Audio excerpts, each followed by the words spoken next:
espero que me puedan escuchar. Bienvenidos todos. El día de hoy hablaremos acerca de el fenómeno de la muerte en contexto colonial y, eh, eh, y contemporáneo. Em, Permítanme que voy a darle acceso aquí para que ustedes puedan yo creo seguir que ya hablando. entraron, Creo. creo que ya entraron. Todo me pasa mi cuaderno aquí. Ok. Em, mm, ¿Por qué colonial? Porque bueno, nos quedamos hace 8 días en un pensamiento precolombino, ¿no? Un pensamiento maya, utilizamos la civilización maya como referencia para extraer ideas en torno a la muerte, tal y como la concebían los mayas, y hablamos de que tenían muchísimo en común con los pueblos mesoamericanos y algunos elementos en común con religiones antiguas. Em, Pero a partir del siglo XVI, aunque a finales del siglo XV, este continente pues tuvo, digamos, ¿cómo decirlo? Se discute mucho si fue descubrimiento bueno, vamos a decir que a partir del siglo XVI,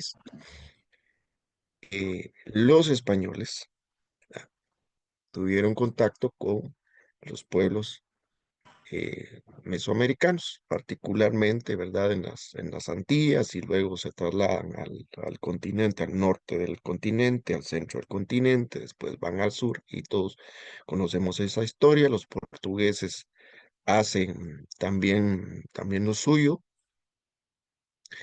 y más o menos un siglo después, en lo que hoy es Estados Unidos, ingleses, holandeses, también hacen lo propio. Y bueno, estamos ante una impronta cultural y religiosa que se traslada hacia acá, que se impone de acuerdo a la historia de la conquista de nuestros pueblos. Y entonces se imponen así también ideas en torno a muchas cosas, una visión un tanto diferente, religiosa, una cosmovisión en general diferente, y por supuesto que tiene que ver también con algunos elementos diferentes en torno a las concepciones de la muerte. Mm. Voy a parar por acá porque se me trabó eso. Por favor, siéntanse con la libertad de interrumpirme en cualquier momento que quieran aportar a través de comentarios o hacer preguntas.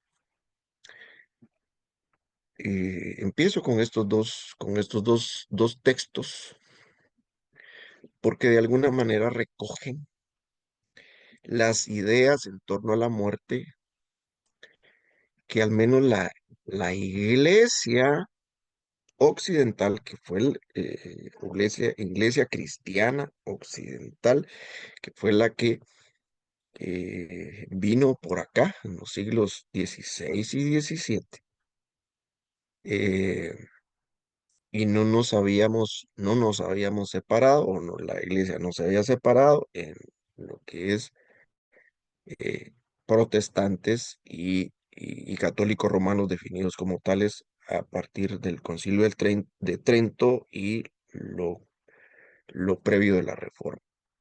Entonces, estos dos textos recogen ideas que la iglesia venía manejando desde, daremos cuenta, desde siglo IV, en Oriente particularmente, pero también la iglesia, al menos la iglesia occidental, lo oficializó a partir del siglo octavo y noveno, y cuando vinieron hacia acá los conquistadores, los doctrineros, lo que transmiten es precisamente esta idea. Esta idea no ha cambiado, al menos en dos facciones de la iglesia, en dos facciones del cristianismo, ¿sí? Aunque el protestantismo, pues no lo admite. Pero estas son las ideas que vinieron en el siglo XVI. Dice por un lado el texto que está del lado izquierdo, en este día, estamos hablando de las celebraciones del 1 y 2 de noviembre, ¿sí? El Día de los Santos y el Día de los Santos Difuntos, ¿sí? Entonces dice, en este día la iglesia celebra fiesta solemne por todos los difuntos que habiendo superado el purgatorio, se han santificado totalmente, han obtenido la visión beatífica y gozan de la vida eterna en la presencia, eh, en la presencia de Dios. Ahora, eh, esto es muy importante porque aquí nos marca al menos una idea, la idea de purgatorio. El purgatorio se fija como un dogma en el siglo XI. No obstante, la iglesia cristiana o el cristianismo recibe esta idea de un lugar de purificación, lo recibe del judaísmo a través de la facción de los fariseos, y estos a la vez lo reciben del zoroastrismo. Siempre hubo una idea de un lugar de purificación, en este caso particularmente llamado purgatorio. Quiere decir de que cuando vinieron por acá, lo que pues contaban, lo que transmitían era de que las personas que mueren tienen que pasar por un lugar de purificación a efecto de santificarse totalmente, y con esto, ¿verdad? Llegar precisamente a ese lugar final o a la trascendencia final, palabras que usamos en la primera reunión. Y el segundo texto nos marca otras ideas. No se celebra únicamente a los beatos, sino a todos los santos. Hay una diferencia entre la definición de los santos y de los santos difuntos. En la iglesia maneja aún, la iglesia católica romana, también en la facción cristiana de la iglesia ortodoxa, la idea de que, por ejemplo, hubo mártires, ¿verdad? Como líderes famosos que ya han sido declarados santos. Hablemos de San Pedro, de San Pablo y de otros santos, ¿no? Que fueron martirizados y que a través de su martirio, eh, eh, fueron acreedores de esa santificación, que por lo tanto no era necesario pasar por un lugar de purificación. Sin embargo, la gran mayoría, la inmensa mayoría de los cristianos necesita pasar por ese lugar de purificación para poder obtener o llegar a, a la trascendencia final, la que el cristianismo define como cielo. ¿No? Eh, ahora, ¿esto cómo se fue formando? Y a pesar de que bueno, un poquito de historia. El cristianismo, digamos, siempre se consideró una unidad como tal, aunque habían diferencias, ¿verdad? De opiniones, de liderazgo y todo, pero no fue sino hasta el siglo XI que dos líderes, los líderes más prominentes de ese entonces, que era eh, el, el pontífice romano por un lado y el pontífice de la iglesia de Constantinopla, entran en diferencias,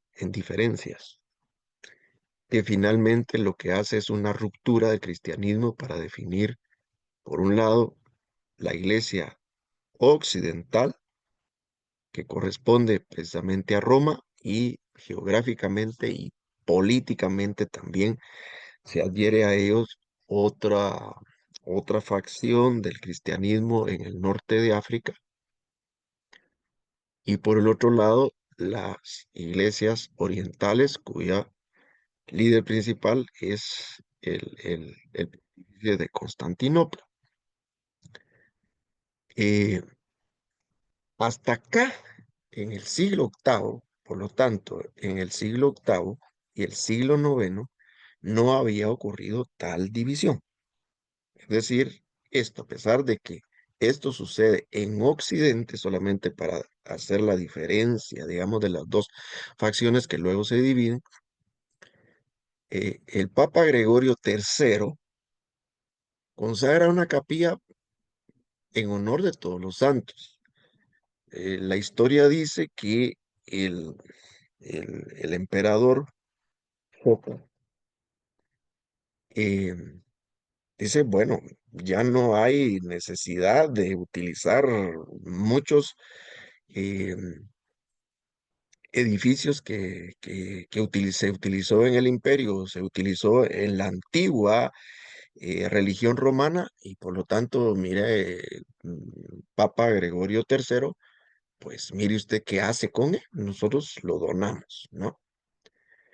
Y entonces un panteón, es decir, un edificio consagrado a todos los dioses romanos, es ahora transformado en una capilla en honor por todos los santos entendido esto tal y como lo expliqué anteriormente. Luego, en el siglo siguiente, siglo noveno, el Papa Gregorio IV hace una celebración, hace oficial más bien la celebración de 3 días importantes, que empieza en la llamada Víspera de Todos los Santos el 31 de octubre. Continúa el 1 de noviembre, festividad para todos los santos, y el 2 de noviembre para los santos difuntos, entendidos como tales, tal la explicación que di anteriormente. Esta es una pregunta que, que se hacen muchos. Si en realidad digamos, esas ideas, ¿verdad? Particularmente en torno a la fecha como tal, ¿verdad? Porque eh, 1 y 2 de noviembre, de 31, 1, 2 de noviembre coinciden en el calendario de celebraciones en torno a la muerte o a los muertos, ¿sí? En muchas civilizaciones, particularmente en Europa.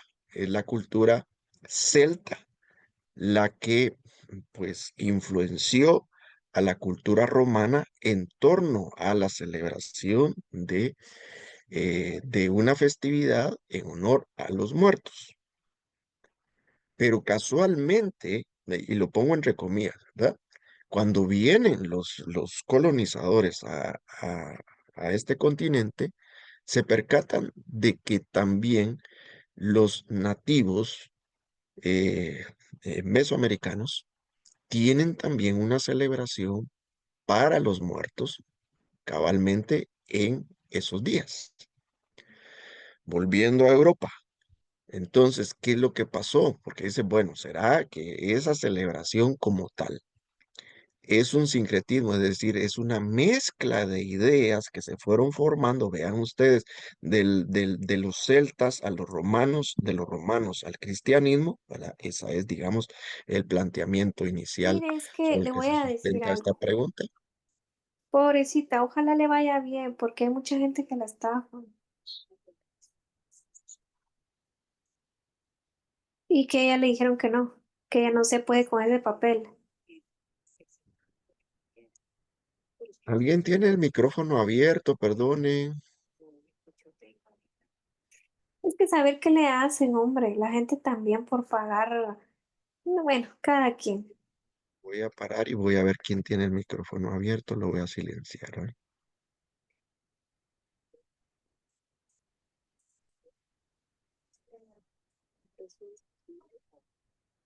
Mire, con los de la corte, sí.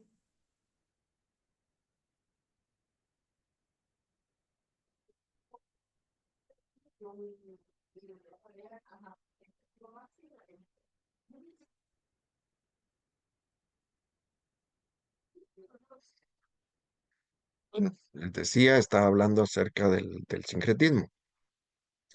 Mire, la, la fijación, al menos en la iglesia occidental, obedece logísticamente a que era tan, tan arraigada la festividad en la cultura del Imperio Romano, que lo que hace la iglesia es tomar ese día o esos días en torno a la celebración, ¿sí? Sobre la muerte o los muertos y darle una connotación nueva, es decir, un sentido cristiano, algo muy similar como lo que sucedió con la Navidad. El Señor Jesús está comprobado, imposible que haya nacido en diciembre, lo más probable era de que haya nacido entre septiembre y octubre, pero logísticamente la iglesia toma una festividad tan arraigada en la cultura romana y le da un nuevo significado. Eso es exactamente lo que sucede, eh, al menos en la iglesia occidental, porque la iglesia eh, o las iglesias orientales, ¿verdad? Cuya cabeza, digamos, más visible, la iglesia ortodoxa, ortodoxa griega, ahora hay ortodoxa rusa, ¿sí? La ortodoxa, las iglesias orientales, la celebración sobre esas festividades no caen precisamente en 31 de octubre, 1 y 2 de noviembre, sino cae más o menos en junio, julio, que corresponde, digamos, a la cristiandad de Occidente en las fiestas de Pentecostés, es decir, 50 días después de la celebración de la resurrección de nuestro Señor. Pero la idea ahí está. Ahora, ¿qué pasa? Eh, eh, Porque en realidad la iglesia primitiva, desde muy temprano, las fuentes históricas así lo comprueban, eh, tuvo a bien hacer una conmemoración por aquellos mártires, particularmente aquellos mártires famosos, líderes famosos, pero durante 4 siglos que fue perseguida la iglesia y hubo muchos mártires, se perdieron, ¿verdad? La cuenta y los nombres de muchos mártires. Pero la iglesia había tomado la decisión de dedicar un día en particular para poder conmemorar a todos los mártires, entendidos como, como santos, ¿no? O ya sea santos o santos difuntos, ¿no? Eh,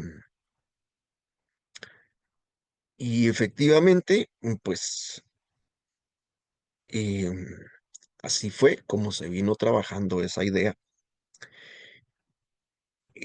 Voy a explicar el párrafo primero después de esto. Sin embargo, en las iglesias orientales, ¿verdad? Porque alguien puede decir, pero eso apareció hasta el siglo hasta el siglo eh, octavo y noveno. Ya acá, por ejemplo, en Oriente hay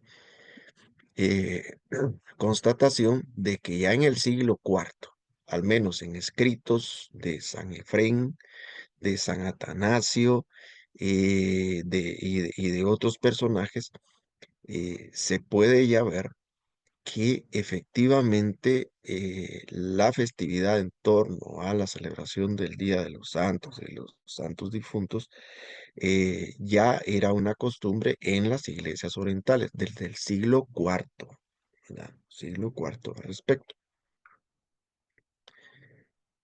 Eh, Volviendo a Occidente, en el siglo XIII, inclusive, había una obligación a no trabajar, ¿verdad?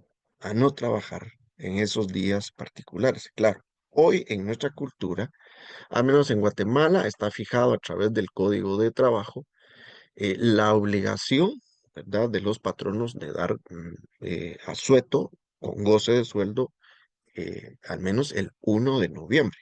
En otros países, eh, bueno, que tienen trasfondo cristiano, pues igual. Eh, si, si lo dan con goce de sueldo, no, no lo sé, hasta ahí no alcanzo. Pero se celebra.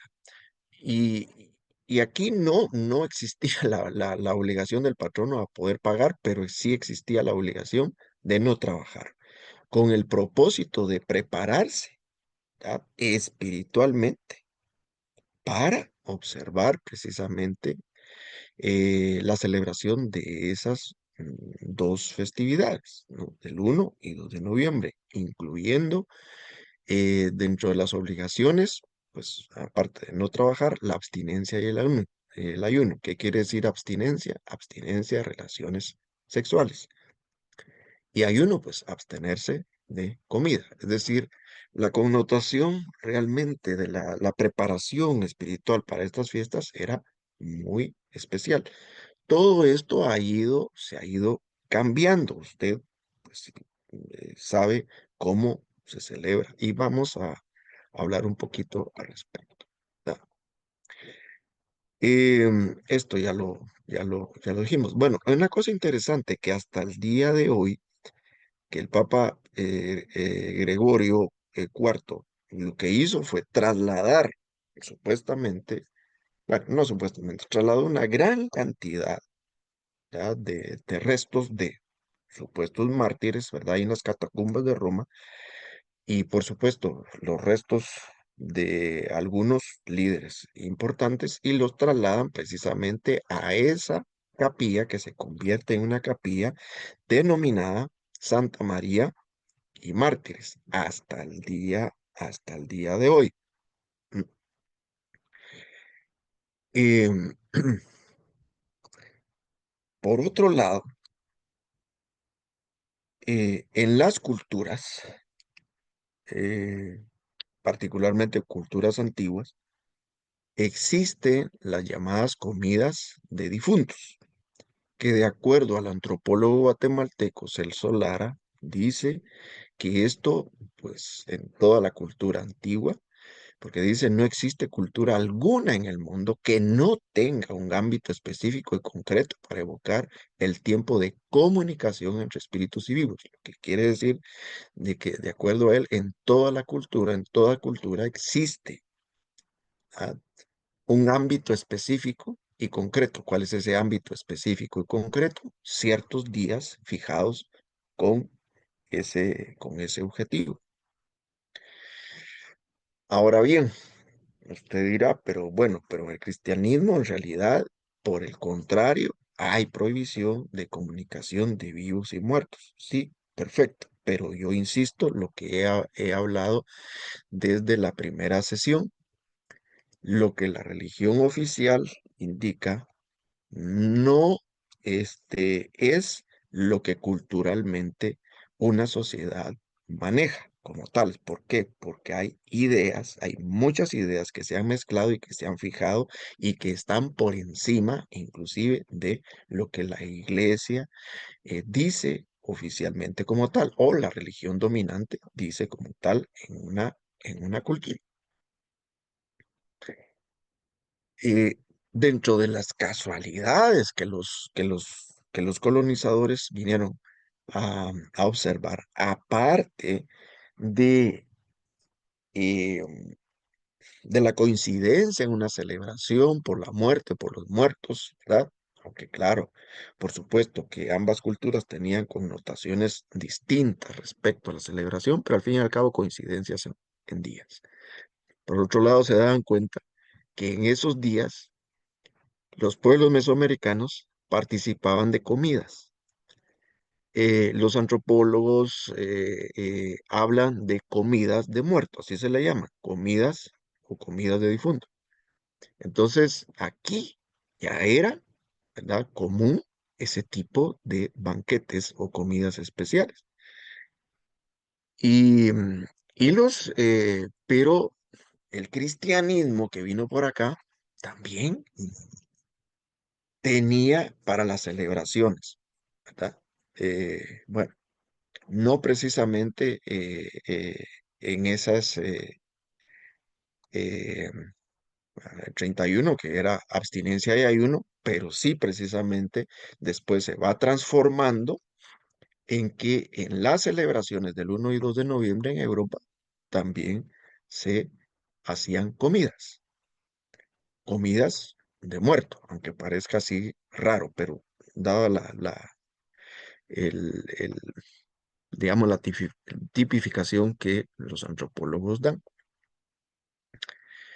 Eh, Voy a hablar del caso de Guatemala, es decir, de la Capitanía General de Centroamérica, que comprendía desde Chiapas hasta Costa Rica. Los españoles trajeron en el siglo XVI un plato frío. En Guatemala se le conoce como fiambre, que claro, eso se fue, digamos, aquí que estuvo la Capitanía General, eso fue pues más arraigado. Hoy día yo he hablado con amigos en El Salvador y bueno, en los últimos años pues ya ellos producen también fiambre. El 1 y 2 de noviembre se acostumbra comer fiambre. ¿Qué es el fiambre? Para los que no son guatemaltecos o no lo conocen, el fiambre es una mezcla de condimentos, en primer lugar, nativos. Estamos hablando de toda la base de vegetales, de elementos europeos, estamos hablando de carnes, embutidos, y de elementos orientales, como las especies, como alcaparras, aceitunas y otro tipo de especies. Entonces, la comida de muerto en la colonia se convierte en una mezcla también de ideas, ¿verdad? Y de elementos al respecto. Hay igual información que desde mediados del siglo XVII, es decir, más o menos unos es, 100 años, 125 años de las primeras conquistas, ya se conocía ese, esa comida, esa comida. Y entonces se afianzó como una comida de muerto, en particular en el siglo XIX.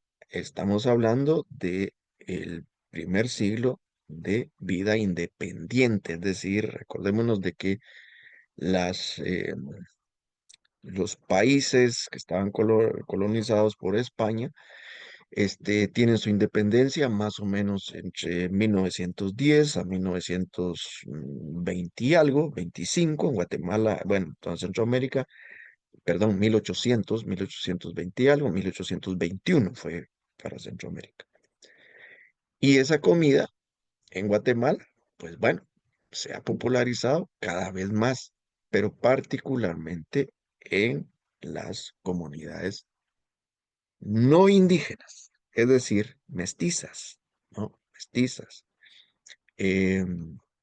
No indígenas, no maya descendientes. Por ahí de repente habrá por ahí alguna excepción sobre la costumbre de comer fiambre, pero culturalmente no es así. Y entonces, debemos de decir, bueno, entonces lo que se come es una comida, pero ¿cuál es la connotación en realidad de la comida de muerto? Para los mayas, en realidad, hacer una comida de muerto es tener un momento de comunicación, particularmente con los difuntos, o como dicen, o como prefieren los mayas acá, con los abuelos, es decir, con aquellas personas que han fallecido. Y el punto de contacto es sobre las tumbas de los ya fallecidos. Ahí comparten una comida de acuerdo al menú tradicional de la comunidad. Aquí yo tengo más o menos a 18 o 20 kilómetros hacia el sur. Hay una comunidad cachiquel en Santa María de Jesús que la comida de muertos que ellos acostumbran son chuchitos, pero unos chuchitos especiales. Nuestros chuchitos son una especie de tamalitos de maíz salado que se prepara con un recado rojo y un pedacito de carne. Eso es la comida de muertos. Eso es lo que comen ellos durante el 1 y 2 de noviembre, aparte de otro tipo de alimentos, como por ejemplo en algunas comunidades hay atol, por supuesto que hay bebidas espirituosas y otro tipo, ¿verdad? Y otro tipo de comida. Em, la iglesia como tal o los cristianos como tal, culturalmente, pues comen el fiambre por cultura, porque ese día se come y punto, y no saben exactamente cuál es el origen o cuál es el propósito. Nadie lo hace, al menos desde una perspectiva ah, oficial, digamos, del cristianismo, decir, bueno, con esta comida nosotros compartimos con nuestros difuntos. No, las explicaciones que nos van a dar, y es lo que sucede, que culturalmente ese día, como es un asueto, pues aprovechan las familias para llegar precisamente y si viven en diferentes lugares, llegan a adornar, ¿verdad?, a la tumba de sus seres queridos, se juntan las familias y lo que comen es un plato de fiambre y en torno a la comida plato de fiambre siempre se evocan recuerdos de los seres queridos. Pero no existe la idea de comunicación con los muertos. Al menos esa es la idea generalizada. Pero no es del todo así como vamos a verlo. En realidad, sí hay una idea cultural no cristiana, oficialmente, de comunicación con los muertos. Pero antes de ello, o a través de esto que les voy a compartir, eh, entenderemos que culturalmente tenemos o prevalecen para esos días más ideas precolombinas que ideas cristianas. En Guatemala hay una actividad que eh, la semana pasada la declararon, esa actividad, em, la declararon Patrimonio Intangible de la Nación y creo que por ahí lo acuñaron con alguna entidad o algún organismo internacional. Y es precisamente las ceremonias que tienen que ver con la confección con la preparación y el vuelo de barriletes. Barriletes aquí se entiende como cometas, ¿no? Y entonces se fabrican unos barriletes extraordinariamente elaborados artísticamente, impresionantes. Algunos de ellos no vuelan, porque son inmensos, otros sí están diseñados para volar. Eso tiene que ver con la idea de la comunicación entre vivos y muertos. en este sentido, las comunidades cachiqueles de la meseta central en Zacatepeques, particularmente en Santiago, Zacatepeques y en Zumpango, también en Zacatepeques, interpretan que el inframundo que vimos, ¿verdad? Hace 8 días, que el simbolismo hacia abajo, en realidad el inframundo está hacia arriba. Por lo tanto, la comunicación de los vivos que están abajo es posible con los muertos que están arriba. Por lo tanto, yo les había ya anticipado que dentro de la cultura maya, el inframundo no es un lugar específico que se pueda decir o literalmente está abajo, también puede estar arriba. Al fin y al cabo, es una realidad no espacial, ¿sí? Dentro de la cosmovisión, o al menos entendida desde la espacialidad que nosotros los occidentales podemos entender. Ese día, bueno, ahí está la unión de vivos y muertos, ¿no? Esa es la cosmovisión.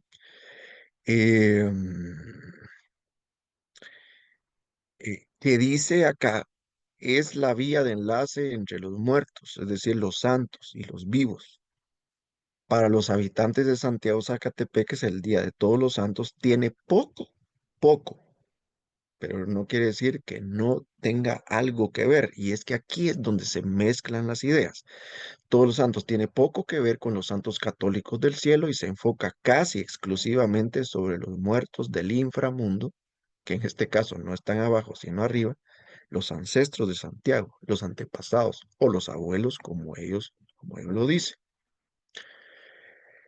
Eh, ¿Cuál es la idea al respecto? Eh, pues bueno, de acuerdo a la cosmovisión maya, al alba del 1 de noviembre, el dios mundo libera a las almas de los antepasados, que durante 24 horas, ¿verdad? Tienen la libertad de visitar los lugares en que moraron, sobre todo a sus ancestros vivientes. Y por otro lado, los vivos tienen que preparar, ¿verdad? El recibimiento a sus espíritus. Y yo eso lo puse yo entre comillas porque en realidad son términos occidentales. Para ellos no son espíritus, son sus abuelos. Eh, eh, y, y bueno, hay que recibirlos porque si no se reciben de buena manera, puede tener repercusiones negativas en muchos aspectos, en la salud, en las cosechas, en los, bueno, se pueden convertir en desastres naturales, muchas calamidades. Ok, aquí les puse esto está textual que me gusta siempre leerlo porque vale la pena ver todos los detalles. Vean cómo inicia, digamos, la celebración. Dice, el ritual para recibir a los muertos es riguroso. La familia se levanta muy temprano. A la salida del sol del 1 de noviembre esparce flor de muerto. Flor de muerto es una flor silvestre que se da en nuestras praderas y montañas, muy parecida a una margarita, hay de dos tamaños, y bueno, eso abunda para la época, ¿no?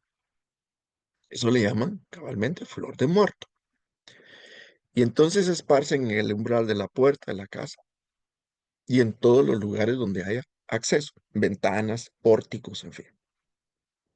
Se cuelgan ramilletes de las mismas flores, en los marcos de ventanas, en cualquier abertura que tenga la casa, porque el espíritu podría entrar por cualquiera de las aberturas.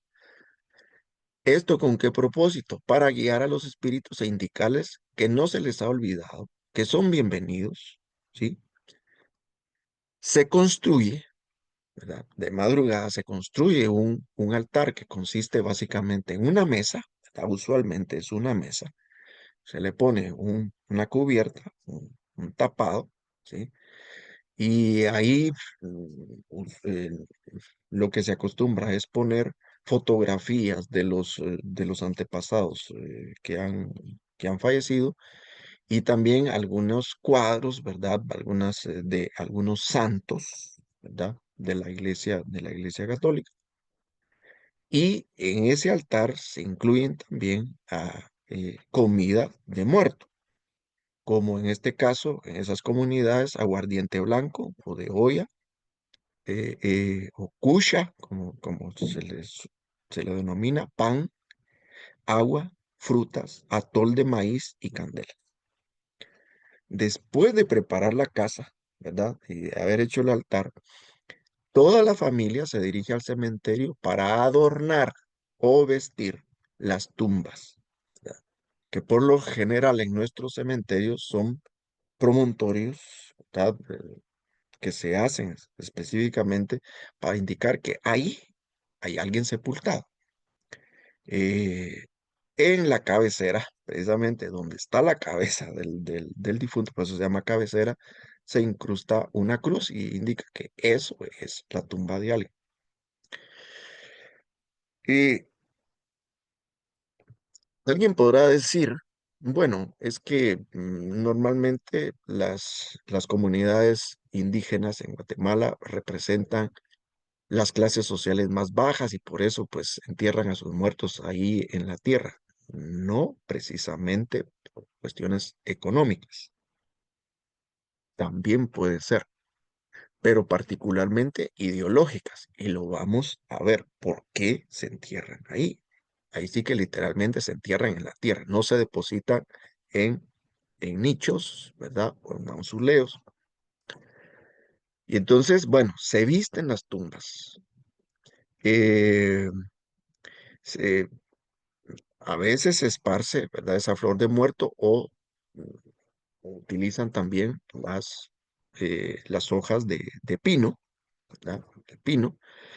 Y ahí mismo lo que hacen es, ese día, mediodía, después de adornar, entonces ahí comen, se sirven a todos los comensales y se deja una porción para el difunto. Esa es la comida de muerto, ¿sí? Es decir, el punto de contacto particular con ellos está allí, en el cementerio, pero también han tenido un punto de contacto desde que entran a su casa. Luego, por la tarde, entonces, muchos de los barriletes que se han confeccionado los elevan con el propósito precisamente de tener comunicación con los muertos. Otra forma simbólica de comunicación con los muertos. Y vean ustedes, si bien dijo el autor que cité anteriormente, poco tiene que ver, en realidad tiene que ver también con una cosmovisión cristiana. Dice, en la noche, vean ustedes, ya pasó la mañana, es decir, de la mañana salida del sol a mediodía, en la tarde, ahora está en la noche del 1 de noviembre. Dice, en la noche los principales de la cofradía de San Miguel Arcángel. ¿Qué es una cofradía? Una cofradía es una organización religiosa, ¿verdad? Que fue instituida por la iglesia para las comunidades indígenas. Claro, habían cofradías de ladinos y habían cofradías de indígenas. Vean ustedes, la comunidad hace rituales mayas y en la noche hace rituales, eh, eh, si bien tiene raíces cristianas, también van a ver acá la explicación, también hay algunas ideas también mayas. Eh, bueno, sale la cofradía con San Miguel Arcángel, recorren el pueblo solicitando limosna para los pobres y realizan una ceremonia llamada Poyoy Naye, que consiste en un ritual de quebrar objetos de barro, ¿no? O el quebrar la cerámica, ¿verdad? Esto con el propósito de significar lo breve de la tierra, perdón, lo breve de la, de la existencia en este plano, y por otro lado, el origen también de el ser humano, de dónde proviene, de la tierra. Ideas que se van mezclando, o al menos hay puntos de coincidencia con el cristianismo, el judaísmo y el islam, que entienden que Dios creó al ser humano también de el barro, de la tierra. Luego de ese acto que se une con el resto de los principales de la cofradía, que son sacerdotes, sacerdotes mayas, ¿sí? Portadores de la sabiduría mayense, pero también ya vimos que son también cofrades. ¿Sí? Entonces ahí está dos, digamos, ideas que se manejan y esto se llama sincretismo, ¿no? Y ante el altar de los ancestros logran que los espíritus regresen al inframundo. Se hace todo eso porque se les da la bienvenida y luego se hace todo ese ritual para que los abuelos regresen, ¿verdad? Regresen hacia el inframundo. Entonces, vean ustedes cuántas ideas hay ahí al respecto.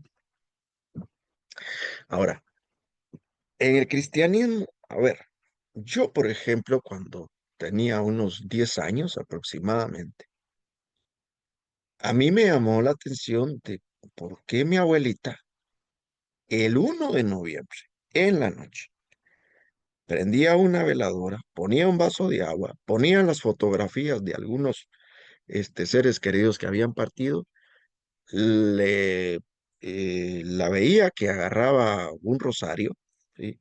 En la parte más pequeña del rosario, ¿no? Se ponía a rezar. Y nosotros con otros primos nos hacíamos la interrogante, ¿qué significaba eso? Porque habíamos oído de alguna manera que ese día las almas benditas del purgatorio, las almas benditas del purgatorio es la idea afianzada en el pensamiento o las ideas que yo recogí al principio de esta charla, ideas cristianas, ¿sí? Que se manejaron, al menos durante la Edad Media, se popularizaron durante la Edad Media, pero que en pleno siglo XX, mi abuelita, que no era de ascendencia maya, que sí nació y creció y enseñó, fue maestra en comunidades cachiqueles en Zacatepeques, tenía la convicción, la fuerte convicción, de que ese día las almas benditas del purgatorio nos iban a visitar. Si usted le pregunta a un ministro, a un padre, ¿m? Eh, si eso es posible, le dice, bueno, ¿en dónde afianzamos eso? En la Biblia no está. Oficialmente eso no es posible. Ahora, aquí hay ideas que se mezclan, porque mi abuelita rezaba el rosario, ¿sí?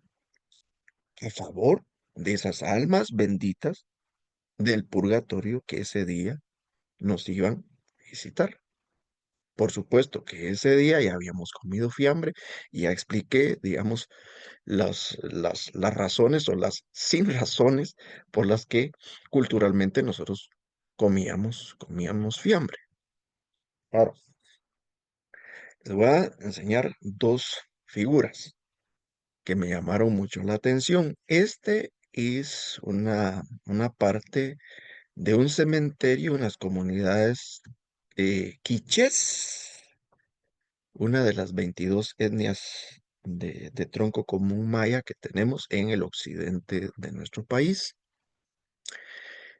Y entonces me llama la atención porque aquí también se recogen muchas ideas mezcladas al respecto. En primer lugar, nosotros vemos, vamos a ver si logran ustedes por acá, del lado izquierdo, donde estoy moviendo el cursor, del lado izquierdo, se pueden ver las tumbas directamente en tierra, ¿sí?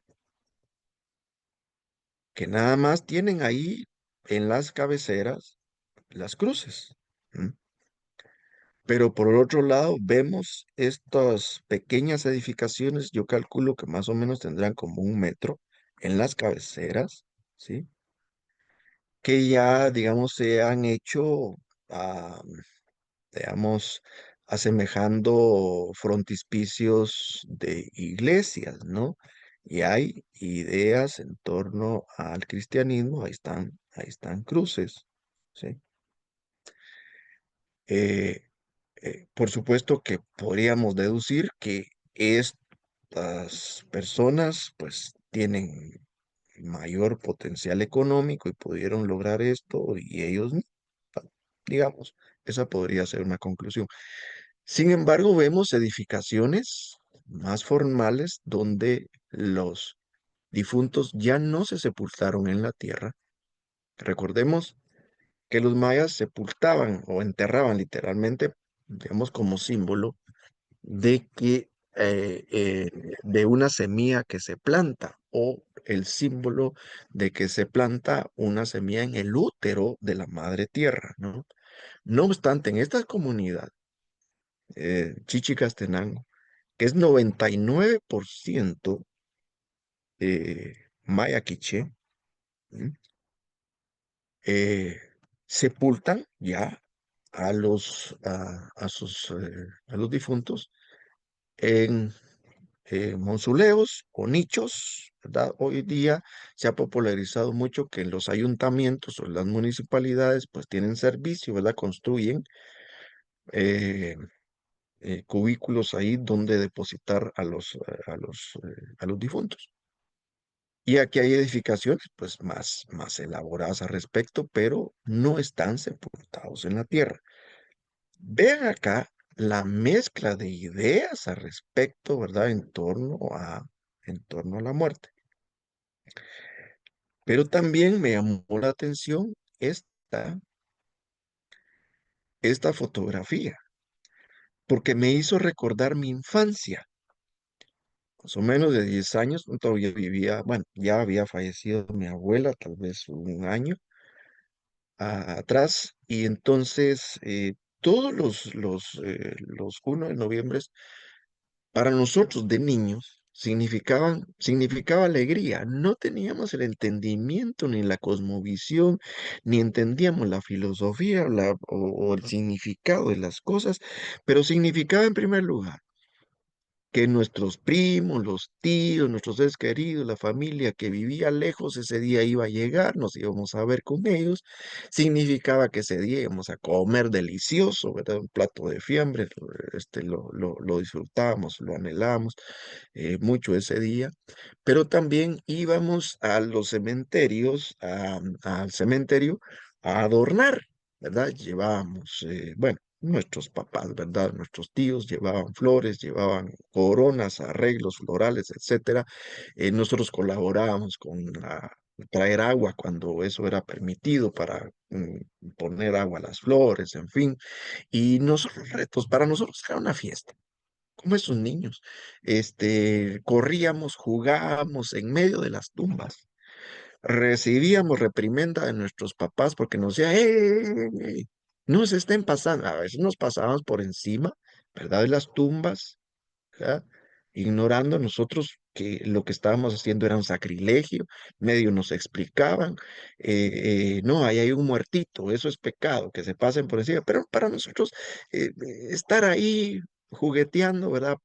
Aparte de estar, ya colaboramos y de repente, ¿verdad? Jugábamos en medio de las tumbas. Ese día, los cementerios no son lugares, no son lugares tenebrosos, ¿verdad? Como suele suceder, ¿verdad? Los cementerios se asocian, bueno, aparte de que se cuentan muchos fenómenos paranormales que se dan, muchas leyendas, ¿verdad? Al respecto, ese día, esos lugares se constituyen en lugares, digamos, amigables, en lugares que no ofrecen algo negativo, ¿no? Y algo pasa, culturalmente, aunque no se entienda, porque, digamos, en las culturas mesoamericanas y particularmente vemos nosotros el folclore en México más, ¿verdad? Donde la celebración más fuerte no es ni siquiera el 1 de noviembre, que es lo más fuerte en el cristianismo, es el 2 de noviembre, ¿verdad? Donde el trasfondo de las comunidades precolombinas, ¿verdad? Vino a prevalecer y en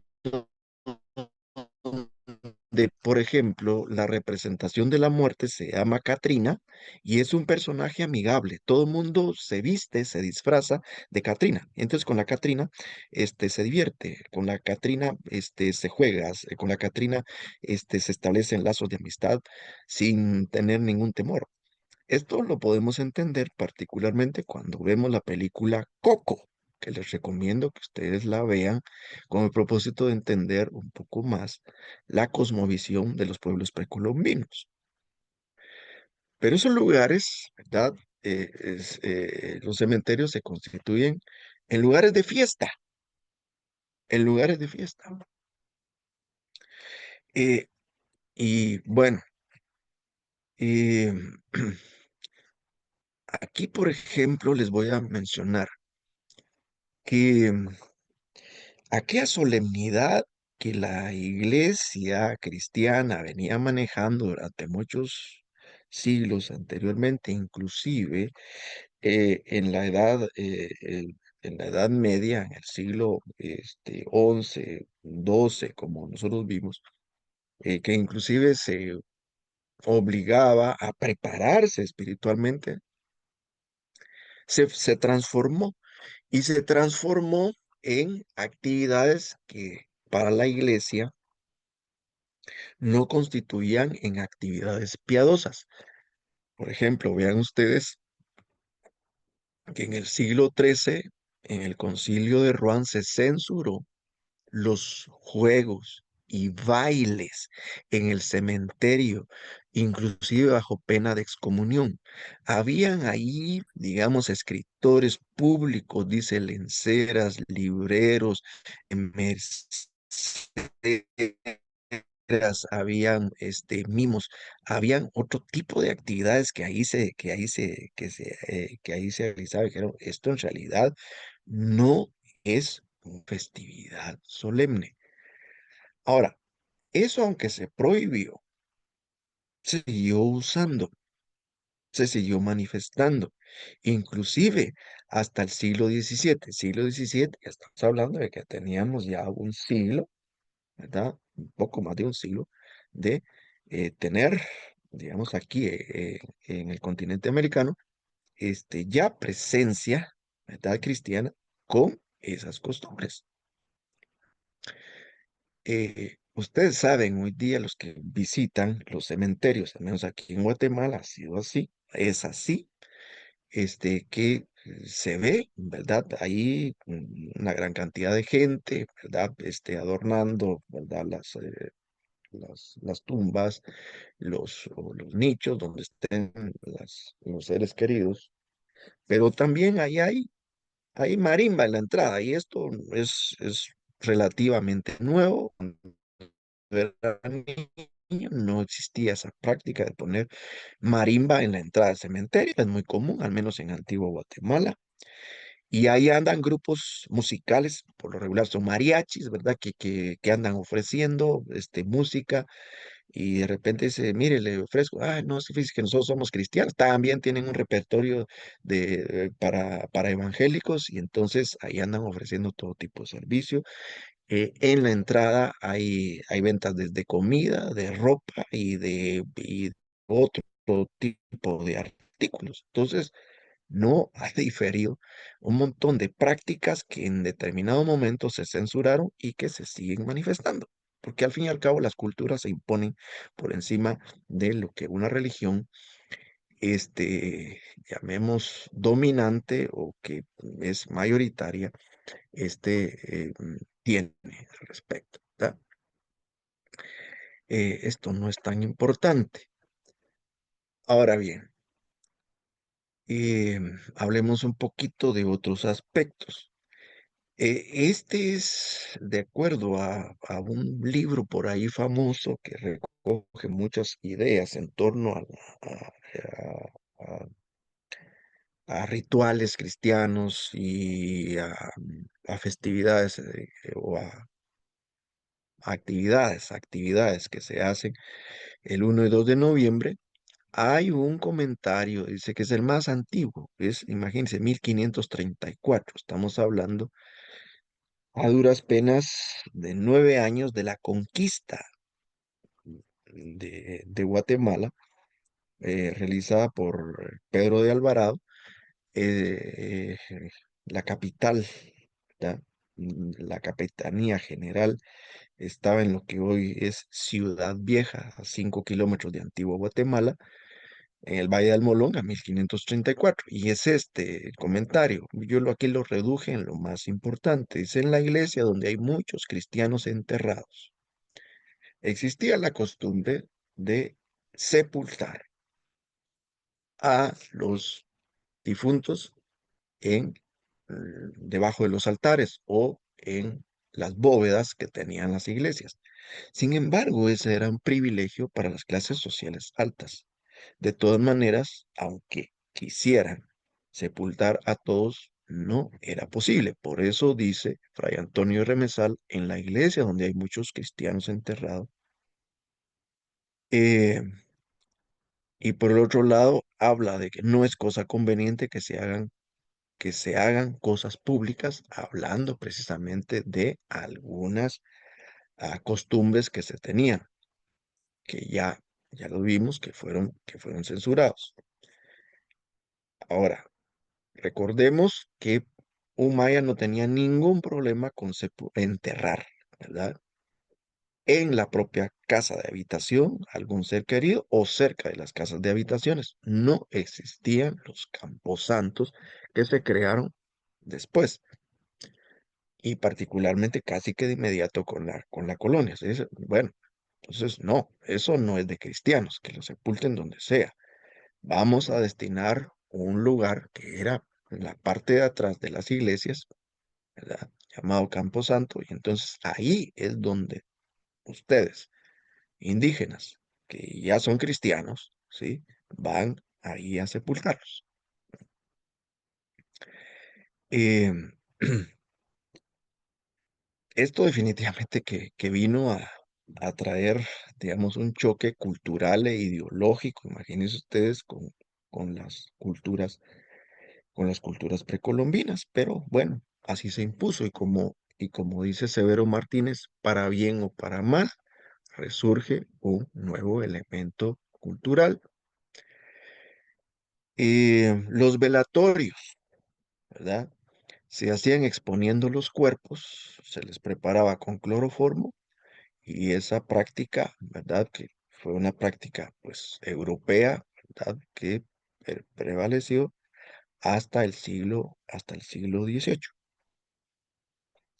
Existía otra costumbre, que eso venía desde la Edad Media y fue trasladada durante toda la época de la colonia.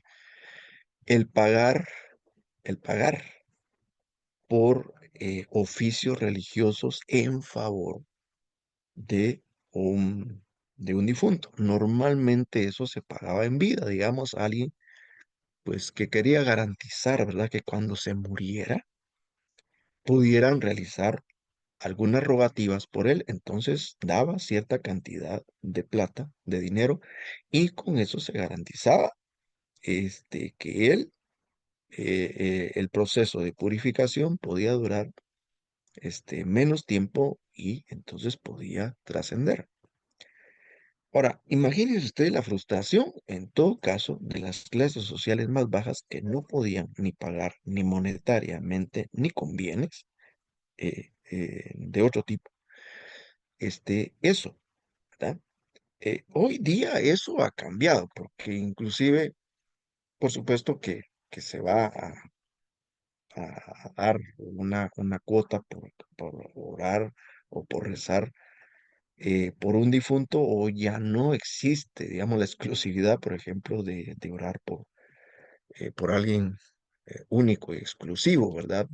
Normalmente, usualmente hoy día en las misas se hacen, pues,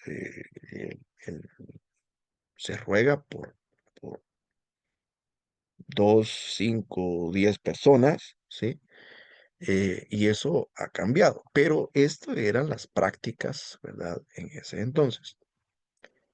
Eh, Imagínense ustedes los indígenas, bueno, estamos hablando de generaciones que ya nacieron dentro del cristianismo, pero al fin y al cabo una cosmovisión que se transmitió de generación en generación, decía, ¿cómo es posible que yo pague para yo trascender? Si dentro de mi cultura eso es natural, ¿verdad? Bueno, ahí van, digamos, las ideas al respecto. Y luego estamos hablando que más o menos en el siglo XIX, eh, que pues la explosión demográfica, que las condiciones, digamos, bueno, el conocimiento, las mismas, digamos, las mismas autoridades se dan cuenta que en realidad, bueno, son muchos los muertos y que es necesario crear precisamente pudrideros, y de ahí viene pues, la idea, ¿verdad? Yo creo que no hace falta explicar por qué se llamaban pudrideros, porque ahí se pudrían los cadáveres, obviamente. Entonces se crean los llamados cementerios como tales en las periferias de la ciudad, ¿no? Periferias que con el transcurso del tiempo ya no son periferias porque las ciudades se expanden y resulta que lo que era periferia se vuelve céntrico, ¿no? Eso sucede con la mayoría de cementerios de época colonial en nuestras ciudades. Pero eso más que tener un sentido o la exigencia religiosa de tener campos santos, ¿sí? Es decir, lugares detrás de la iglesia, se hace por cuestiones sanitarias. Eh, entonces, no es tanto ideológicas, sino sanitarias, ¿no? Otro dato de costumbre es que en nuestras culturas el negro hoy día se usa o blanco o gris, ¿sí? Pero el negro era el color que prevalecía como símbolo de luto. Y esto se vino manejando en la época colonial. Pero de nuevo, era tan cara la tela negra, ¿sí? Que valía una fortuna que solamente las clases sociales altas podían darse el lujo de vestir de luto. No fue sino hasta el siglo XIX la, eh, con la revolución llamada revolución industrial, en que pues se pudo abaratar la producción de tela negra y entonces ya las clases sociales, digamos medias, pudieron tener acceso a vestir de luto. No obstante, estas son prácticas urbanas asociadas con clases sociales no indígenas. Le estoy hablando del caso de Guatemala. ¿Por qué? Pues en nuestras comunidades indígenas hay diferentes, cada comunidad indígena tiene un traje típico, ¿verdad? Llamado traje típico especial, que no es precisamente de negro, son colores encendidos, rojos, amarillos, azules, verdes. eh, y cuando fallece alguien, no es que se cambie, ahora estoy de luto. No, esa idea no prevalece. En las comunidades usan el traje típico de la usanza, normal. Pero en los lugares urbanos, al menos, digamos, como Antiguo Guatemala, como Quetzaltenango, que es otra urbe digamos, época en la colonia, en Chiquimula, en la ciudad capital.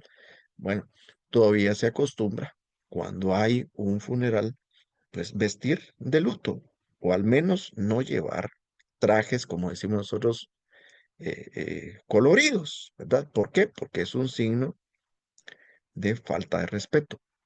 Eso no sucede en comunidades no indígenas en el oriente, donde, pues, culturalmente, pues, bueno, no hay trajes típicos, eh, bueno, digamos, en grandes comunidades, y tampoco tienen la costumbre de ponerse traje de luto, ¿no?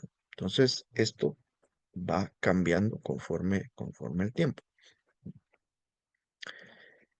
Eh, Otras coincidencias es que, por ejemplo, eh, la forma de enterramiento, por ejemplo, que ya vimos la razón por la que se colocaba, se disponían los cuerpos de los mayas, viendo hacia el oriente. Pues en el cristianismo existe también la misma disposición de colocar a los difuntos viendo hacia el oriente, pero no por la misma razón. Ya hemos explicado la razón de por qué los mayas, ¿verdad?, lo hacían. En el cristianismo, simplemente porque existe la creencia que el Señor Jesús en su segunda venida, que es uno de los pilares eh, de la doctrina cristiana, en su segunda venida, dice que vendrá del oriente. ¿M? Entonces, esta es una garantía también de resurrección. Ahora, aquí vienen contradicciones de creencias, porque ¿cómo se entiende en realidad la resurrección? Bueno, ya hay una inmensa mayoría, particularmente en el protestantismo, entender la resurrección como un despertar en donde las personas cuando mueren están en una especie de letargo, como un sueño, ¿no? Y entonces van a ser despertadas. Esa es la idea de la resurrección. Pero, a ver, el cristianismo que vino acá manejaba la idea de que en realidad no es que estén durmiendo, sino están en un lugar de purificación. Y ahí vienen las contradicciones. Pero usted dirá, porque son católicos y los otros son protestantes. Pero vea usted, bien la idea de resurrección en el cristianismo es entendida de dos maneras. La primera, como la que ya describí, y la segunda, en donde se entiende que la resurrección es inmediata y toman como base, por ejemplo, pasajes de la Biblia como Lucas capítulo 15, en donde es el relato de Rico y Lázaro, que ambos mueren e inmediatamente ambos están, uno en el cielo o en el llamado seno de Abraham, que sería lo equivalente al cielo, y otro está en un lugar de tormento, pero eso fue inmediatamente. Entonces, ¿en qué momento duerme? Por un lado, ¿y en qué momento se purifican? Ahí viene el crisol de ideas que hay al respecto y que no se unifican, que muchas veces se contradicen al respecto. Les voy a contar una anécdota para entender lo difícil que es del todo tener una unificación de ideas y que a veces produce, bueno, cuando uno reflexiona las cosas, produce contradicción.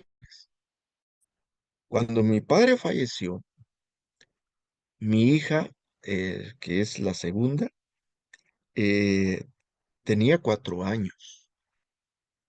Y yo recuerdo que, pues, a los días que, pues, sepultamos a mi padre, eh, le mandamos a hacer una lápida y yo fui a supervisar de que, pues, la colocaran bien y a pagar, ¿verdad? Los servicios de quienes lo habían hecho. yo recuerdo que yo cargaba a mi hija de la mano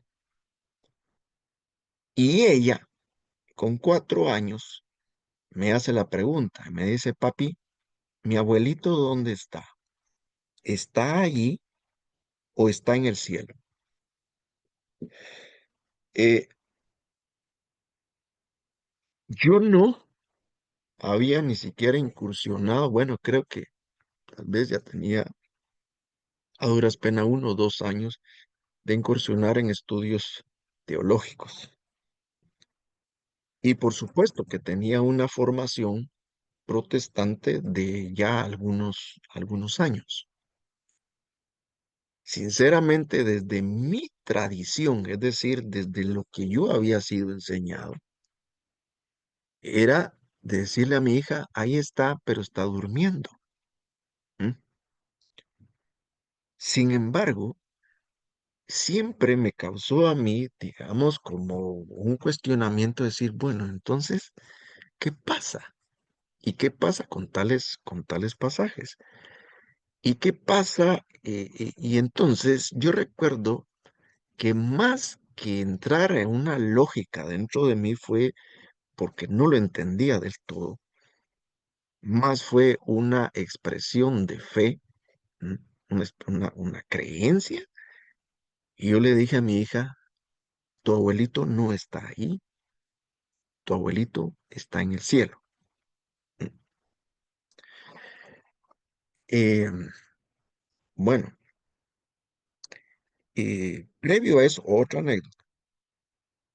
Yo recuerdo el día cuando íbamos a depositar a mi padre en el nicho, estaba, eh, ya lo íbamos a introducir y mi hermana, es menor que yo, pues se abraza, se aferra al féretro, ¿verdad, papito? Y yo tuve el poco tino de decirle, mira, ya, mi papá no está allí. eh, al cabo del tiempo, uno entiende que en realidad, bueno, era la creencia de ella, aunque yo tenía una creencia diferente y que no fue lo más apropiado, ¿verdad? Al respecto, no fui nada sabio. Pero aparte de eso, ilustra también las muchas ideas que nosotros podemos tener, ya sea producto de lo que nuestra tradición de fe nos ha transmitido o producto de ideas que se formaron culturalmente y que prevalecen al respecto, ¿no? Em, a ver, ¿qué más? Por otro lado, la palabra cementerio. La palabra cementerio viene de una palabra griega que es esta, ¿verdad? Que se llama kemeterio, ¿verdad? Que significa literalmente dormitorio y eso evoca eh, el significado más generalizado que hay, al menos en una parte de la cristiandad, de que cuando se muere se duerme, ¿sí? Esperando el ser despertado. No es único, como ya lo dije, ¿verdad? Entonces, esa es la idea, inclusive desde el mismo término de cementerio. ¿M? Ahora, hablemos de algunos otros rituales o algunas prácticas. Hablemos de la famosa práctica de la cremación, que hoy día, pues, es más popular que hace, bueno, eh, hace 60, 70 años, que hace 20 años, es más popular inclusive que antes de la pandemia. Estamos hablando a duras penas hace 5 años, ¿no? Y fíjense que con esta cuestión de la cremación, la iglesia cristiana, en términos generales, siempre se opuso a ello. Por el lado protestante, que es un poco más abierta ¿verdad? A muchas prácticas. Eh, Esto no ha tenido, digamos, mayor problema. El problema sí fue para la Iglesia Católica y Romana, que hasta Vaticano II se abrió hacia la posibilidad de aceptar la cremación. En la Iglesia Oriental, hablemos de la Iglesia Ortodoxa rusa, la Iglesia Ortodoxa griega y otras iglesias orientales, hasta la fecha no aceptan la cremación. Y básicamente se comparte estas ideas que la Iglesia Católica manejó siempre. ¿Por qué no o por qué había oposición? Hoy día ya no hay oposición. Primero, porque decían, bueno, si el cuerpo es un instrumento sobre el cual se han recibido los sacramentos y se destruye, ¿qué garantía hay, sí, de la gracia divina? Al fin y al cabo, las acciones sacramentales es entender una gracia especial de Dios que se adquiere a través de ritual. Segundo, porque decían que el cuerpo es parte esencial del ser humano y entonces el cuerpo debe de ser honrado como tal, ¿sí? Y hablaban inclusive de que esa práctica era una práctica de civilizaciones paganas y no cristianas. El tercer argumento, que decían, bueno, nosotros debemos de imitar la sepultura de nuestro Señor Jesús. A él no lo cremaron, por supuesto, que él fue sepultado tal el cual las costumbres judías. Los judíos no creman. ¿Ya? Y vamos a ver en la próxima reunión por qué no creman tampoco. Y cuarto, que es lo que prevaleció, ¿verdad? En medio de la apertura, es que la cremación se constituía en la negación de la resurrección.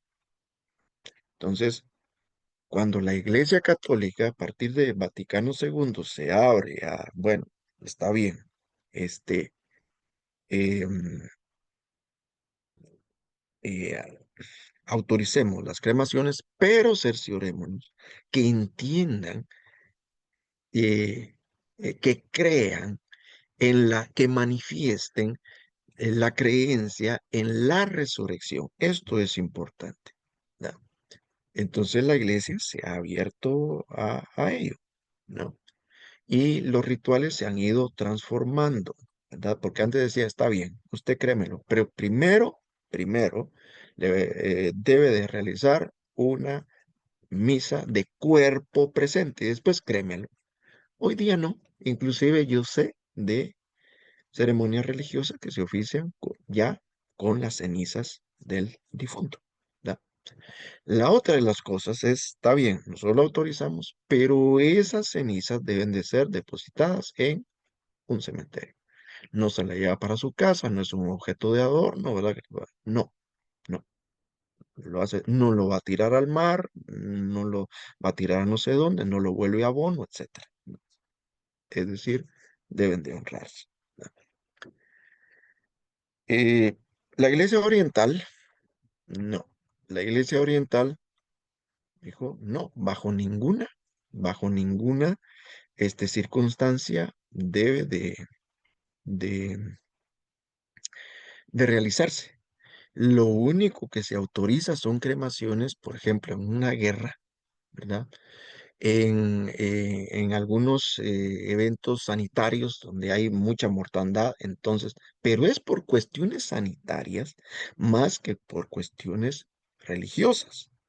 Únicamente a través o por esas circunstancias, la Iglesia Ortodoxa sí admite las cremaciones, pero de lo contrario, no. Em, por ejemplo, hay grupos protestantes como la Iglesia de Jesucristo de los Santos de los Últimos Días, que ellos no creman, y tienen sus puntos de vista, inclusive estos pasajes bíblicos, y en el fondo, básicamente, pues eh, tienen mucha similitud con los puntos de vista defendidos por la Iglesia Católica. Y también hay otros grupos, yo conozco grupos protestantes, evangélicos, fundamentalistas, que no admiten la cuestión de la resurrección, primordialmente porque, a ver, ¿con qué cuerpo entonces va a resucitar si se destruye el cuerpo? Mm. Eh, eh, bueno, ideas. Pero no solamente son ideas religiosas las que llevan precisamente a hacer todos estos rituales o participar o no, por ejemplo, de la cremación. Em, es también ideológico, por ejemplo, en el feminismo, ¿verdad? En ciertos grupos feministas, ¿verdad? Las interpretaciones dicen, bueno, la cremación es un rasgo característico de religiones patriarcales y que ustedes saben que todo lo que tiene que ver con civilizaciones patriarcales en los grupos feministas es rechazado. Entonces no admiten la cremación, ¿verdad? Y entonces lo que hacen, y vean ustedes, la mixtura de ideas, ¿verdad? Lo que ellos hacen es, bueno, nosotros seguimos, ¿verdad? La tradición de religiones matriarcales, en donde es un enterramiento del cuerpo en posición fetal para representar el regreso del cuerpo a la madre tierra, que representa o simboliza el útero. ¿Mm? ¿No les evoca algún recuerdo de lo que hablamos de la simbología maya? Aquí vienen la mezcla de ideas, tal y como platicábamos en determinado momento, ¿verdad? Que de X grupo, este, mm, eh, ideológico, religioso, filosófico, que recogen ideas, ¿verdad? De diferentes, eh, de diferentes culturas y épocas. Bien, pues bueno, ya dejé por ahí algunas ideas para entender, como les decía, las ideas que fueron traídas a este continente, pero cómo se fueron mezclando también las ideas y el por qué creemos lo que creemos culturalmente en, en Iberoamérica, en América, en el mundo occidental. Comentarios o preguntas. Yo creo que debieran de haber bastantes.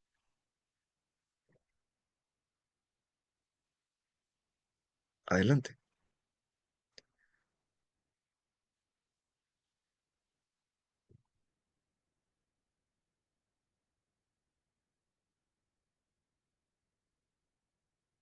Todo claro, les aburrí. Este, eh, lo sabía, algo que le llamó la atención, algo que quieran aportar, algo que quieran aclarar. Adelante. Buenas noches. No, me Buenas pareció muy noches, Rosy. interesante y yo creo que uno va aprendiendo las diferentes formas de pensar de, de cada una de las culturas. Lo que me llamó la atención fue lo de la cremación. Solo me quedó así duda, eh, eh, digamos, de parte, si uno pregunta a un sacerdote, por ejemplo, eh, si para un católico es aceptable la cremación, ¿qué me diría? Sí, y le va a decir las condiciones en que debe de realizarlo, porque la iglesia oficialmente admite la cremación. Mm, No hay ningún problema al respecto. Sí, bueno, que fue lo que usted explicó, ¿verdad? De que se hace la misa de cuerpo presente y luego se realiza. Bueno, hoy día ya no es un requisito hacerlo. Hoy, pero puede ser de que dependiendo, digamos, de la orden del padre, ¿verdad? Al que le van a consultar tenga una opinión todavía de que, miren, hagamos una misa de cuerpo presente, pelo crema. Pero ya no, o sea, yo ya he visto, digamos, procedimientos en donde eso ya no es necesario. Pero el punto de partida es la Iglesia Católica ya autoriza la cremación, sí, Ah, muchas gracias. para servir.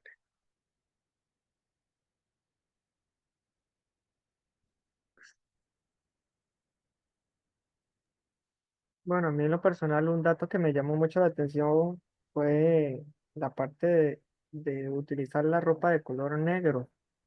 Bueno, uno está acostumbrado a observar a la mayoría de las personas.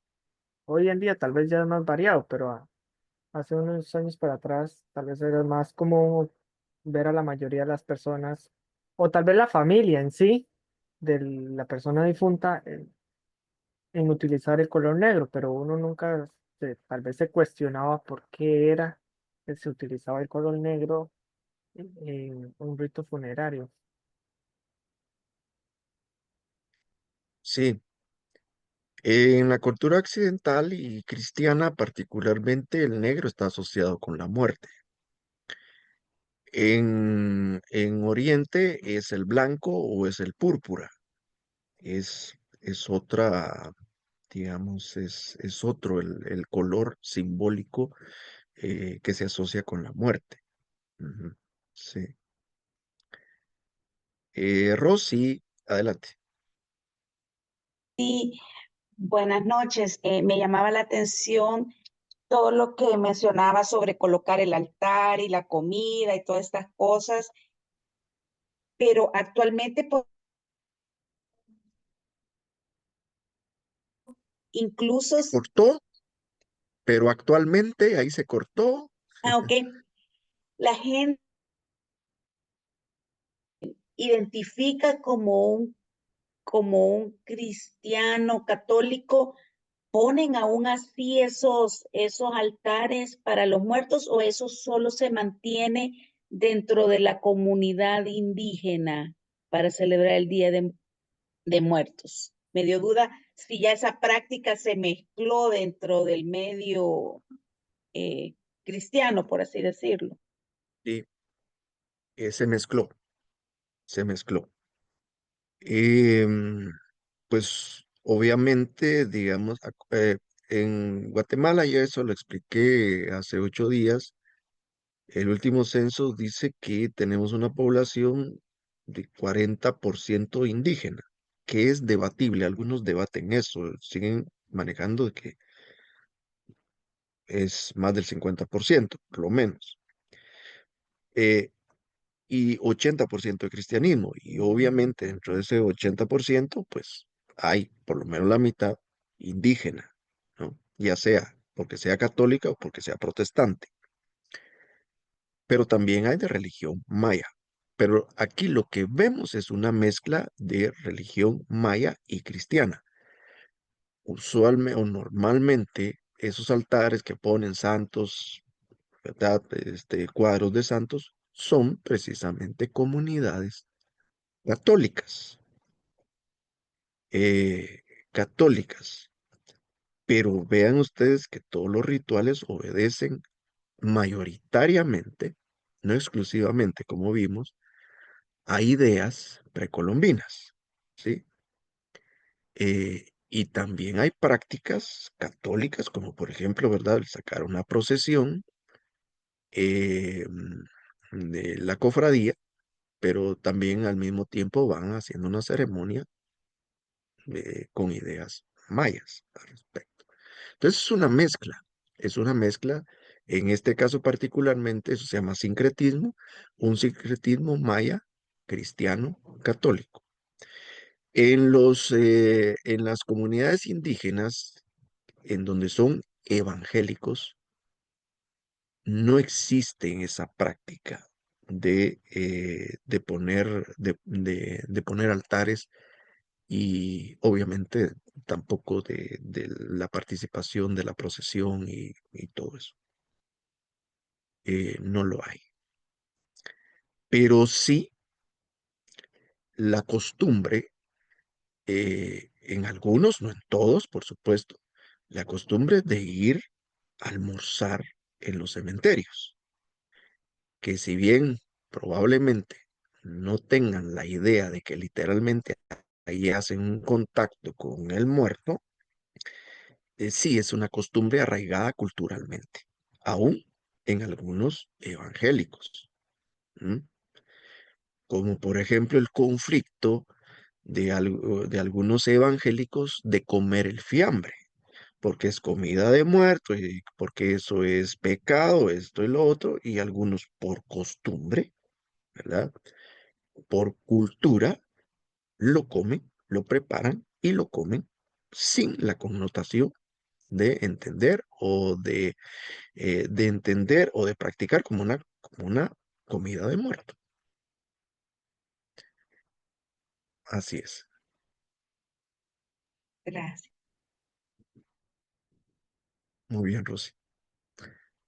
¿Alguien más?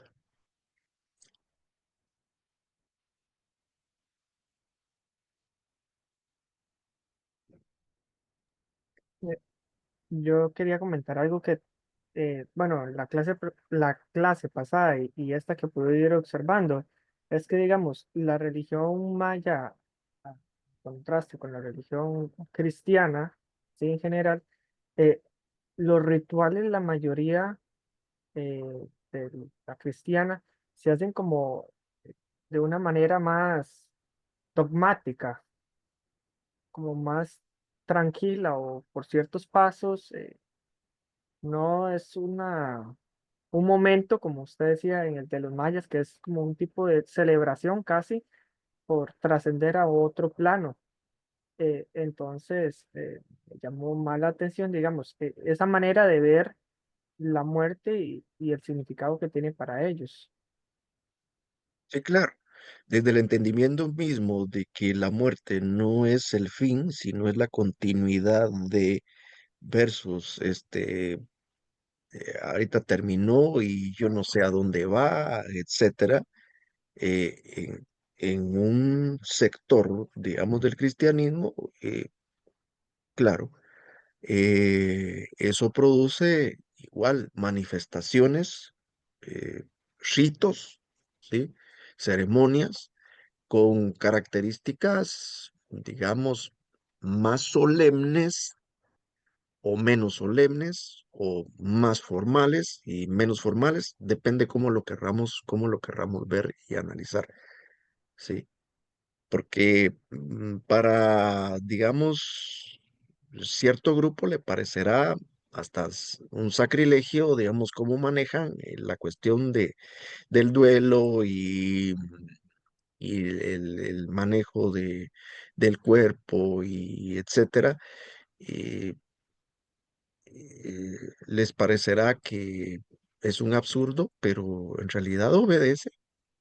Recordémonos de que hay un sistema ideológico sobre el que se basa el tratamiento físico y el ritual, y entonces a eso obedece. Y probablemente al otro grupo les sucederá lo contrario, porque son tan fatalistas ellos al Ujú, respecto.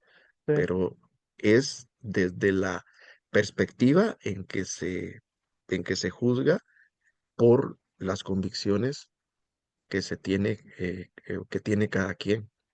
Sí, lo Rosy, interesante, pues, ah, ajá, no, ajá, yo lo ajá. que iba a comentar es que lo interesante es que en ambas se busca la trascendencia. O sea, si la persona No está, totalmente, claro, pero claro, en todas las y religiones hay un sentido uno trascendente. consideraría, digamos, que al buscar esa trascendencia debería de estar uno contento por aquella persona que ya llegó a otro plano, pero Ujú. como dice usted, los rituales son diferentes. Sí, así es. Rosy, Sí, me llamó la atención donde dice allí que se pagaba anticipadamente la cantidad garantizada los ruegos y el tiempo de los mismos a favor del difunto.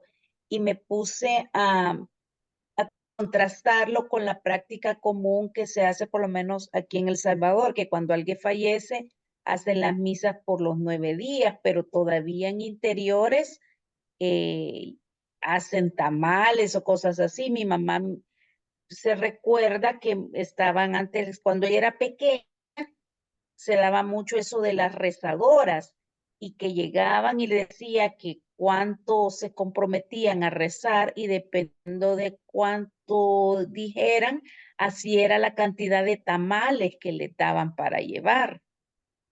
Sí.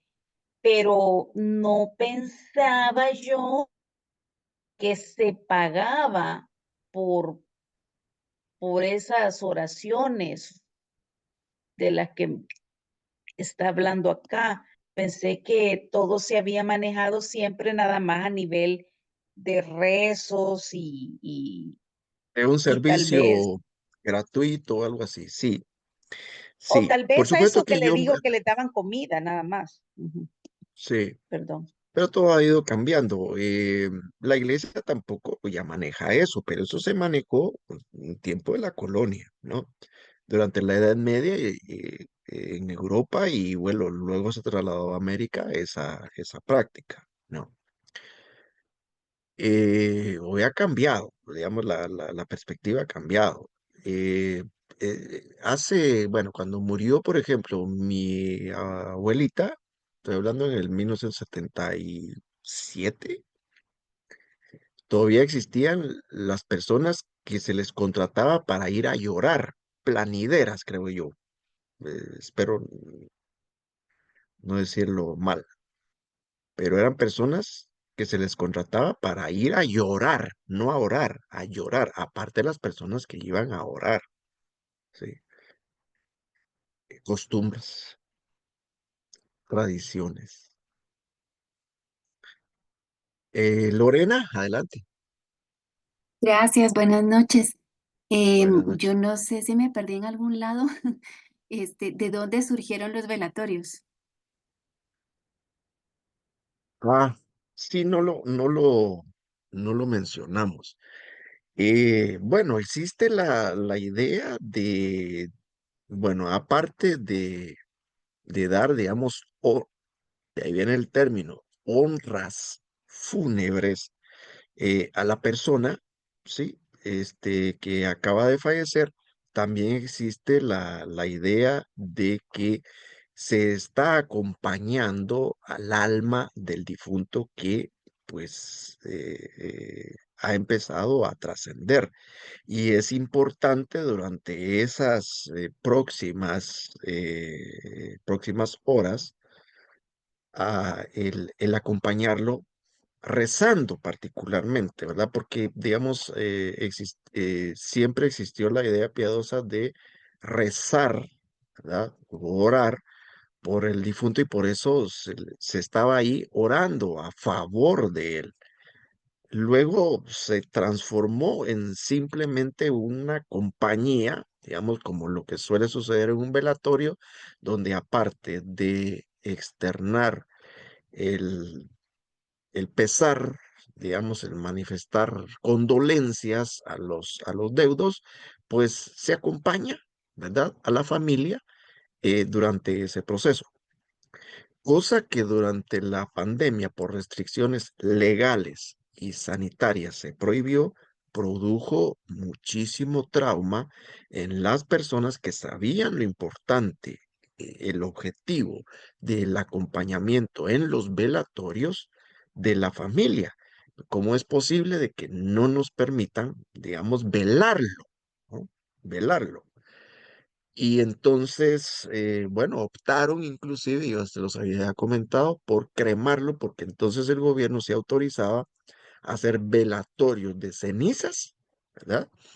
En las casas. Entonces optaron por eso. Y eso les creó otro tipo de conflicto. Yo supe de varios casos que eran evangélicos, donde sus líderes religiosos, sus pastores, les dijeron, no, eso es un pecado, pero ¿cómo va a ser? Y entonces, ¿cómo lo vamos a acompañar, etcétera, ¿no? Esa, digamos, es la idea ideológica al respecto, que dicho sea de paso, también se ha transformado culturalmente ideas, ¿verdad? Que vienen, por ejemplo, de otras culturas, como en los Estados Unidos, donde los servicios funerarios, pues, no son velatorios, sino son servicios funerarios donde operan hasta las, que, 9, 10 de la noche. Le dicen, mire, vamos a cerrar mañana. Se van a realizar las exequias correspondientes, ¿verdad? Al enterramiento o a la sepultura y ahí vienen, mañana abrimos a tal hora. Pero aquí es velar literalmente noche y madrugada. Ahí amanece la familia, ¿verdad? Ahí amanecen otros amigos de la familia. Y claro, unos en la pena y otros, porque los velatorios también, en los velatorios se evidencian también muchas formas distintas muchas actividades. Hay quienes precisamente van y rezan. De repente por ahí la familia se une, pero hay quienes por eso les pagan, ¿verdad? Para que vayan a rezar. Entonces se garantizan de que lo están velando y están orando por él. Eh, la familia no tiene tiempo porque está atendiendo quienes llegan a presentar las condolencias. Otros, ¿verdad? Va a haber velorio, ¿verdad? Llévate la carta, los naipes y van y juegan. Otros van porque hay comida. Este, bueno, diferentes expresiones y actividades que se dan en los velatorios. Entonces, ya una práctica piadosa que originalmente se dio por las razones que ya expuse, se ha transformado culturalmente en un variopinto de expresiones que muchas veces en nada tienen que ver con, con la espiritualidad.